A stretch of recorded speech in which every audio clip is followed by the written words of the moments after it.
Shri Jalpadevi secondary school टेक्स Pakhribas Dhankuta DC second year second part अन्तर्गतको यो मेकानिक्स अफ स्ट्रक्चर सब्जेक्टको chapter 2 simple stress and strain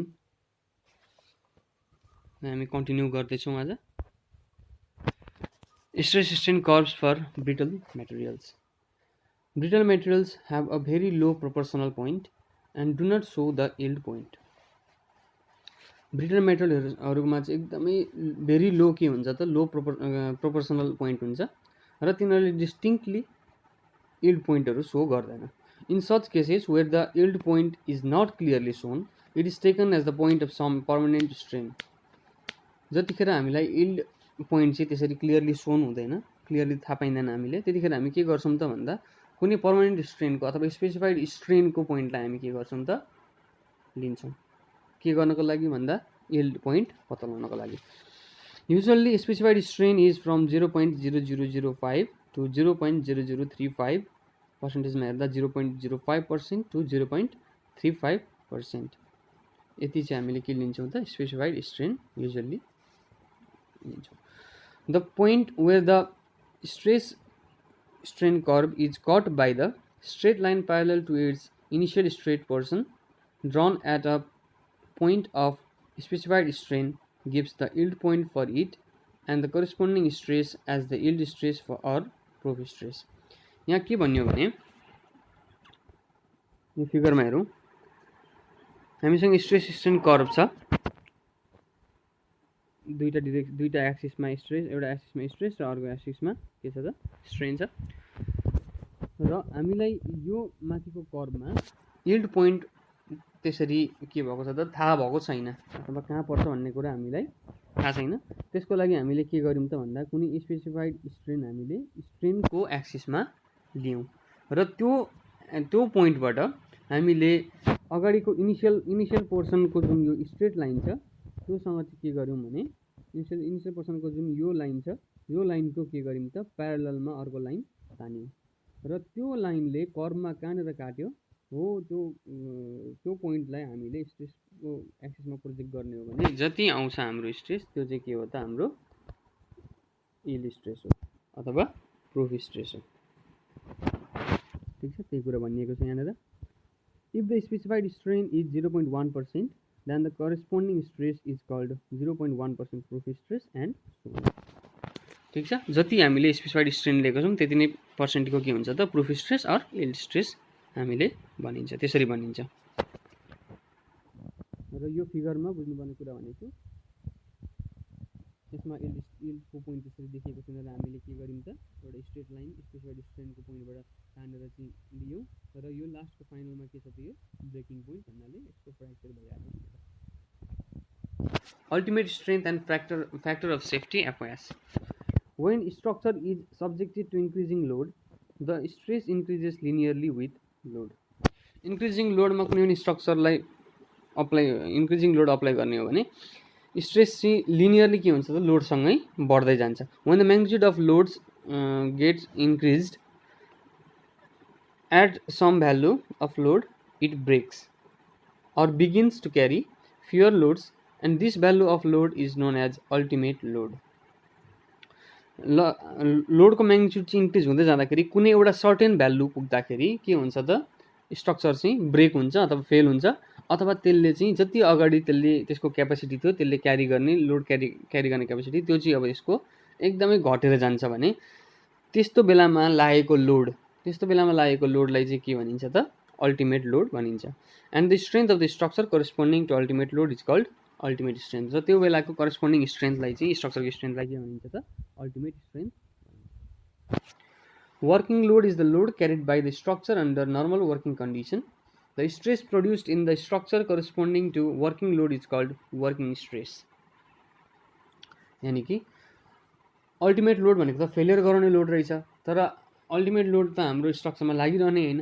हाम्रो स्ट्रक्चरमा लाग्ने भनेको त के हो त वर्किङ लोड हो। वर्किङ लोड भनेको हामीले काम गर्दै जाँदाखेरि हाम्रो स्ट्रक्चरमा कति आउँछ त हाम्रो अथवा हामीले उपभोग गर्दाखेरि हाम्रो स्ट्रक्चरमा कति लोड आउँछ भन्ने कुरा हो। वर्किङ कन्डिसनमा चाहिँ हाम्रो नर्मल्ली वर्किङ कन्डिसनमा हाम्रो स्ट्रक्चरमा कति लोड आउँछ त्यो भनेको चाहिँ के हो त वर्किङ लोड हो र त्यसको करेस्पोन्डिङ स्ट्रेसलाई चाहिँ के भनिन्छ त वर्किङ स्ट्रेस। allowable load.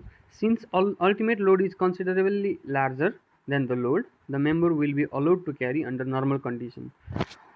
भने के भने नर्मल कन्डिसनमा मेम्बरमा जुन लोड लाग्छ त्योभन्दा अल्टिमेट लोड त के हुन्छ त कन्सिडरेबली धेरै नै लार्जर हुन्छ, ठिक छ। त्यतिखेर दस allowable load is the load that acts on a member under normal condition. हुनाले नर्मल कन्डिसनमा चाहिँ हाम्रो स्ट्रक्चरमा लाग्न सक्ने लोड भनेको चाहिँ कति के रहेछ त अलाउएबल लोड रहेछ, ठिक छ। सेफ्टी फ्याक्टरलाई मध्यनजर गरेर only a fraction of ultimate load carrying capacity is utilized when the allowable load is applied. The remaining portion of the load carrying capacity of the member is kept in reserve to assure its safe performance. भन्नाले ultimate load carrying क्यापासिटीको त के हुन्छ त थोरै कुनै fraction मात्रै हामीले के गरेको हुन्छ त युटिलाइज गर्दा गरेको हुन्छ केमा त अलाउएबल लोड लगाउँदाखेरि।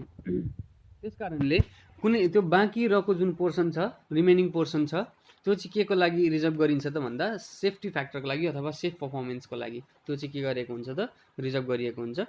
The ratio of ultimate load to allowable load is defined as factor of safety. र त्यही कुरालाई चाहिँ के भनिँदो रहेछ त फ्याक्टर अफ सेफ्टी भनिँदो रहेछ। त्यो जुन रिजर्भ क्वान्टिटी हुन्छ फर सेफ पर्फर्मेन्स त्यसलाई चाहिँ के भनिँदो रहेछ त factor of safety.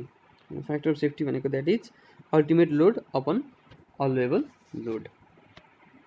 When linear relationships exist between the load and the stress caused by this load, then the factor of safety may be expressed as factor of safety equals to ultimate stress upon allowable stress। यदि linear relationship चाहिँ रहन्छ stress र load बिचमा भने त्यतिखेर चाहिँ के हुने रहेछ त factor of safety ultimate stress upon allowable stress पनि लेख्न सकिने रहेछ। Factors affecting factors of safety. The determination of the value of factor of safety is very important task.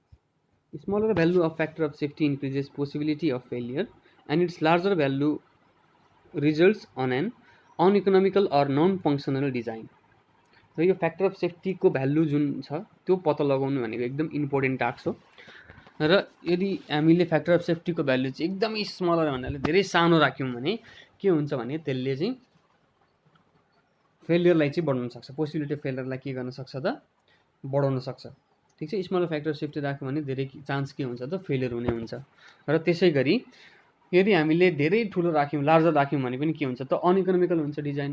अब नर्मल कन्डिसनमा हामीले लगाउने लोड चाहिँ धेरै नै कम्ती छ तर त्यसले थाम्न सक्ने अल्टिमेट लोड चाहिँ त्यसको के हुन्छ त लोड अथवा अल्टिमेट स्ट्रेन्थ चाहिँ त्यसको के छ त एकदमै ज्यादा छ। त्यसो हुँदाखेरि पनि के हुन्छ त हामीले स्ट्रक्चर चाहिँ ठुल्ठुलो बनाउनु पर्ने हुनसक्छ, ठिक छ। त्यस कारणले यो स्ट्रक्चर चाहिँ के हुन्छ त अनइकोनोमिकल हुन्छ र नन फङ्सनल हुन्छ। हामीले जति फङ्सनालिटी हामीले स्ट्रक्चरको लिनुपर्ने हो त्यति हामीले उपभोग गर्दैनौँ, जति उपभोगको लागि हामीले बनाएको हुन्छौँ स्ट्रक्चर त्यति उपभोग गर्न पाउँदैनौँ। त्यो कारणले यो फ्याक्टर अफ सेफ्टी लार्जर पनि राख्नु भएन र स्मलर साह्रै स्मलर पनि राख्नु भएन, एकदम ठिक्क राख्नु पर्यो। Some of the factors are described below. र फ्याक्टर्स कुन कुन फ्याक्टर्सले चाहिँ यो फ्याक्टर अफ सेफ्टीलाई चाहिँ डिटरमाइन गर्ने यो रहेछ त एफेक्ट गर्ने रहेछ भन्ने कुरा चाहिँ तल छन्। ए नम्बरमा for brittle materials sudden failure exist so larger factor of safety is required. भन्नाले ब्रिटल मेटेरियलमा के हुन्छ त फेलियर एकदम सडन हुन्छ, प्रायर वार्निङ त्यसले दिँदैन, किनभने इलोङ्गेट हुने कुरो हुँदैन। टेन्सन लाग्दाखेरि कम्प्रेस हुँदाखेरि पनि के हुन्छ त त्यो फुटेर जान्छ, ठिक छ। स्ट्रेन्थ हुने दिउन्जेलसम्म त्यसमा आउँदैन, पछि आयो भने क्र्याक आएपछि एकैचोटि के हुन्छ त फुटेर जान्छ। जस्तो कि कन्क्रिट ब्लक्सहरू अथवा ग्लासहरू के हुन्छ तिनीहरू तन्किने होइन, तिनीहरूले प्रायर वार्निङ दिँदैन, त्यो त के हुन्छ त चडमचुडुम फुट्छ। त्यस कारणले त्यस्तो ब्रिटल मेटेरियलहरूमा चाहिँ हामीले फ्याक्टर अफ सेफ्टी एकदमै ज्यादा राख्नुपर्ने रहेछ, larger factor of safety require हुँदो रहेछ। For ductile materials failure is preceded by prior warning so smaller value of factor of safety is used. भन्नाले डक्टाइल मेटेरियलले चाहिँ के हुन्छ त अगाडि नै वार्निङ दिएको हुन्छ। यानि कि एउटा इक्जाम्पल के को दिउँ त भन्दा रडहरूकै दिउँ, स्टिल रड माइल्ड स्टिल बार भनौँ। माइल्ड स्टिल बारलाई तिमीहरूले अस्ति स्टेसन कर्भमा पनि अलिअलि बुझाएको छौ। त्यसलाई तन्काउँदाखेरि के हुन्छ त त्यसको क्रस सेक्सन रिड्युस भएर एकदम सानो हुन्जेलसम्म पनि त्यो के हुन्छ त छुट्टिएको हुँदैन। र त्यसरी त्यसको तन्किन थाल्ने बित्तिकै हामीलाई के थाहा हुन्छ त यो फेलियर हुने रहेछ भन्ने कुरा थाहा हुन्छ। त्यो कारणले त्यसले के दिन्छ त प्रायर वार्निङ दिएको हुन्छ, ठिक छ। अथवा कुनै पनि इलास्टिक मेटेरियल भयो, ठिक छ। त्यस्तो मेटेरियलहरूमा चाहिँ के हुन्छ त हामीले स्मलर फ्याक्टर अफ सेफ्टी पनि युज गर्दा हुन्छ, किनभने त्यो एकैचोटि गर्लाम गुर्लुममै सडन फेलियरमा जाँदैन, त्यो के हुन्छ त अगाडि वार्निङ दिएको हुन्छ। अर्को poor maintenance factor needs larger value of factor of safety. र कुनै पनि यदि पुअर मेन्टेनेन्स एकदम पुअर हुने खालको चाहिँ स्ट्रक्चर छ अथवा त्यो फ्याक्टर छ भने हामीले त्यसको पनि एकदमै लार्जर के गर्नुपर्छ त फ्याक्टर अफ सेफ्टी राख्नुपर्ने हुन्छ। The types of loading which is planned for the design or which may occur in the future. र कस्ता प्रकारका लोडहरू चाहिँ हाम्रो स्ट्रक्चरमा अहिले प्लान गरिएको छ र पछि लाग्न सक्नेछ, ठिक छ। हो त्यस्ता कुराहरूले पनि के गर्ने भयो त फ्याक्टर अफ सेफ्टीको भ्यालु डिटरमाइन गर्नलाई असर गर्ने भयो। The number of loadings which may be expected during the life of the structure. ल कतिवटा लोडिङ चाहिँ होइन, कतिवटा लोडिङ मतलब कतिवटा नम्बरको चाहिँ लोडिङ लाग्न सक्छ हाम्रो स्ट्रक्चरमा त्यसको लाइफभरिमा भन्ने कुराले पनि के गर्ने भयो त असर गर्ने भयो फ्याक्टर अफ सेफ्टी बताउँदाखेरि। हुनसक्छ अहिले चाहिँ कम्ती लोड लागेको तर पछि निकट भविष्यमा चाहिँ हामीले सामान थप्दै जाँदाखेरि अथवा अरू कुनै मेटेरियल अरू कुनै मेसिनहरू, ठिक छ, आफ्नो घरको इक्जाम्पल लिँदाखेरि त्यसमा थप्दै जाने हो भने त्यसमा नम्बर अफ लोडिङ त के भयो त इन्क्रिज भयो, अथवा कुनै कल कारखानै पनि नयाँ नयाँ मसिनहरू आउन सक्छ। त्यो कारणले हो त्यस्तो कुराहरू एक्सपेक्ट गरिएर यदि डिजाइन गरिएको छ भने त्यसको लागि पनि फ्याक्टर अफ सेफ्टी के गर्नुपर्छ त अगाडि नै प्लान गरिएको हुनुपर्छ, अगाडि नै के गर्नुपर्छ यो कुराले नै असर गरेर फ्याक्टर अफ सेफ्टी डिटरमाइन गर्नुपर्ने हुन्छ। Thank you. आजलाई नजानेको कुराहरू अथवा नबुझेको कुराहरू जुम क्लासबाट हामी क्लियर होला। Good day.